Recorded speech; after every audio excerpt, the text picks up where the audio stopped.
Steve জবসকে চিনে না এমন কোনো লোক মনে হয় পৃথিবীতেই নেই। আর আমি দৃঢ় বিশ্বাস আজকের এই ভিডিও থেকে আপনারা অনেক কিছু শিখতে পারবেন। বহুজাতিক প্রযুক্তি সংস্থা অ্যাপেলের কিংবদন্তি সহ প্রতিষ্ঠাতা ও সিও স্টিভ জবস ছিলেন দূরদর্শী উদ্যোক্তা। তার হাতে প্রতিষ্ঠিত হয়েছিল অ্যাপেল নেক্সট কম্পিউটার ইনকর্পোরেটেড। আজকে তার জীবনীতে কিছু সফলতার গল্প আপনাদের কাছে তুলে ধরবো, যা আপনার অনুপ্রেরণা বাড়িয়ে তুলবে। আপনারাও পারবেন ইতিহাস বানাতে, তাই ধৈর্য সহকারে ভিডিওটি দেখতে থাকেন। তিনি ডিজনির অ্যানিমেশন স্টুডিও পিকচারের চেয়ারম্যান ও সংখ্যাগরিষ্ঠ শেয়ার হোল্ডার ছিলেন। স্টিভ জবস অনেকের কাছে টেকটাইন হিসাবে পরিচিত। আজকে জেনে নিন স্টিভ জবসের সফলতার গল্প। স্টিভ জবস ক্যালিফোর্নিয়ার সান ফ্রান্সিসকোতে জন্মগ্রহণ করেন। তার বাবা মায়ের একজন ছিলেন সিরিয়া বংশোদ্ভূত, অন্যজন ছিলেন সুইস জার্মান বংশোদ্ভূত। স্টিভ জবস ক্যালিফোর্নিয়ার মাউন্টেন ভিউতে তার দত্তক বাবা মায়ের কাছে বেড়ে ওঠেন। তার দত্তক বাবা গাড়ি মেরামতের কাজ করতেন। জবস বাবার মেকানিক্স ও কারুশিল্পের প্রতি ভালোবাসা থেকে অনেক কিছু শিখেছিলেন। তার বাবা নিজের ওয়ার্কশপে একটি বিশেষ বিভাগ যোগ করেন। উদ্দেশ্য ছিল ইলেকট্রনিক্সের প্রতি জবসের আগ্রহ বাড়ানো। স্টিভ জবস বাবার কাছ থেকে জীবনের সবচেয়ে বড় শিক্ষা পেয়েছিলেন, আর তা হলো নিজের কাজে মনোযোগী হওয়া। স্টিভ জবস ছোট থেকেই খুব প্রতিভাবান ছিলেন। তিনি উদ্যোগী ও সাহসী ছিলেন।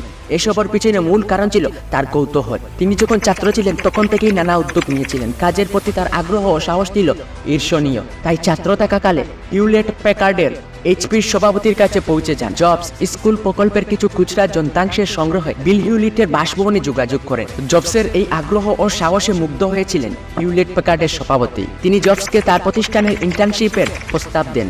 সেই প্রস্তাবে রাজি হয়েছিলেন স্টিভ জবস। ওই ইন্টার্নশিপ থেকে ইলেকট্রনিক্স ব্যবসা নিয়ে অনেক কিছু শিখেছিলেন স্টিভ জবস। কিন্তু তার কৌতূহল থেমে যায়নি, কারণ ইলেকট্রনিক্সের বাইরে অনেক কিছুতেই আগ্রহ ছিল।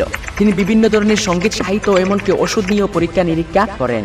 এখন আপনাদের সামনে সেই বিখ্যাত বিলিয়নিয়ার এর সফলতার গল্পকে সহজভাবে বোঝানোর জন্য আপনাদের সামনে কয়েকটি পয়েন্টের মাধ্যমে তুলে ধরব। মনোযোগ সহকারে শুনতে থাকেন। 1 নম্বর, ডাইনামিক জুটি। এক সহপাঠীর মাধ্যমে স্টিভ উজনিয়াকের সঙ্গে পরিচিত হয় স্টিভ জবসের।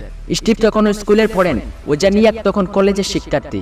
তবে দুজনের ইলেকট্রনিক প্রযুক্তি ও টেঙ্কিরিয়াংয়ের প্রতি আগ্রহী ছিল। স্টিভ হাই স্কুল শেষ করে অরেগনের কলেজে ভর্তি হন।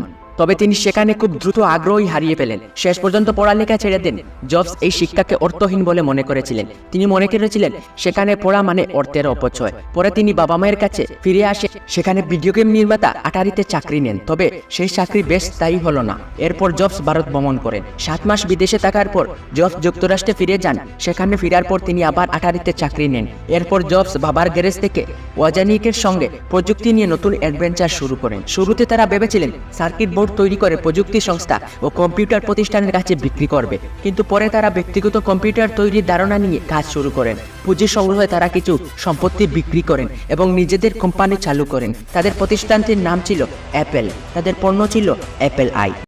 2 নম্বর, সফল পথ চলা শুরু। তাদের প্রথম পণ্যটি প্রাথমিকভাবে সাফল্য পেয়েছিল, কারণ উৎপাদিত 200 ইউনিটের প্রায় 88% বিক্রি করতে পেরেছিল। তবে আরো কয়েকজন বিনিয়োগকারী খুঁজে পাওয়ার পর নতুন উন্নত কম্পিউটার তৈরি করেন তারা, যাকে তারা অ্যাপেল 2 নাম দেন। এটি তৈরিতে সার্কিট বোর্ডের সঙ্গে মনিটর ও কিবোর্ডের যোগ করার মতো কয়েকটি ছোট পরিবর্তন আনেন। তাতেই নতুন পণ্যটি দারুণ সাফল্য পেয়ে যায়। অ্যাপেল 2 তাদের সবচেয়ে সফল, পাশাপাশি ব্যাপকভাবে উৎপাদিত হওয়া বিশ্বের প্রথম ব্যক্তিগত কম্পিউটার হয়ে ওঠে। এরপর স্টিভ জবস ও ওজানিয়াকের মূল ব্যবসা শুরু হয়। তারা অ্যাপেল 2 এর পর একাধিক পণ্য তৈরি করে। শুধু তাই নয়, ব্যক্তিগত কম্পিউটার বাজারের আধিপত্য বিস্তারে আইবিএম এর মতো প্রতিষ্ঠানগুলোর সঙ্গে প্রতিযোগিতার চেষ্টা শুরু করেন। 3 নম্বর, সামনে এলো কঠিন সময়। বিস্ময়করভাবে অ্যাপেলের প্রভাব বৃদ্ধি পেতে শুরু করে, পাশাপাশি স্টিভ জবসের ভাগ্য। 1978 সালে জবসের সম্পদ ছিল $1 মিলিয়ন চেয়েও বেশি, কিন্তু মাত্র 2 বছর পর তার মোট সম্পদ $250 মিলিয়ন উন্নতি হয়। কোম্পানিটির বাজার মূল্য ছিল $1 বিলিয়ন বেশি। দুর্ভাগ্যবশত স্টিভ জবসের এই সুদিন বেশি দিন স্থায়ী হয়নি। আইবিএম যখন তাদের ব্যক্তিগত কম্পিউটার চালু করেছিল, তখন তার প্রতিষ্ঠান বাজারে শেয়ার হারাতে শুরু করে। 1985 সালে স্টিভ জবস কোম্পানির ভবিষ্যৎ পরিকল্পনা নিয়ে তৎকালীন সিইওর সঙ্গে দ্বন্দ্বে জড়িয়ে পড়েন। দুজনের মধ্যে মতবিরোধ এতটাই বেড়েছিল যে জবসকে শেষ পর্যন্ত কোম্পানি থেকে বের করে দেওয়া হয়। 4 নম্বর, নেক্সট অধ্যায়। অ্যাপল থেকে পদত্যাগ করেন জবস, তবে তিনি ভেঙে পড়লেন না। তিনি যা করতে চেয়েছিলেন তাই করার চেষ্টা করলেন। জবস আরও একটি কম্পিউটার কোম্পানি গড়ে তুললেন, যার নাম দিয়েছিলেন নেক্সট ইনকর্পোরেটেড। জবসের জীবনের এই অধ্যায়টি ছিল খুব গুরুত্বপূর্ণ।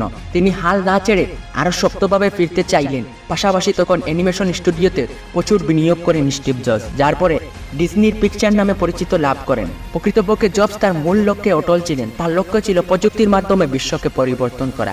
মাত্র কয়েক বছরের মধ্যে নেক্সট এতটাই সফল হয়ে উঠে যে নেক্সট কেনার চেষ্টা শুরু করে অ্যাপেল। 1997 সালে এই অধিগ্রহণের পরে স্টিভ জবস পরামর্শদাতা হিসাবে অ্যাপলে ফিরে যান। ফেরার পরপরই পুনরায় সিইও হিসাবে দায়িত্ব গ্রহণ করে শীর্ষ নেতৃত্বের পদে ফিরেন।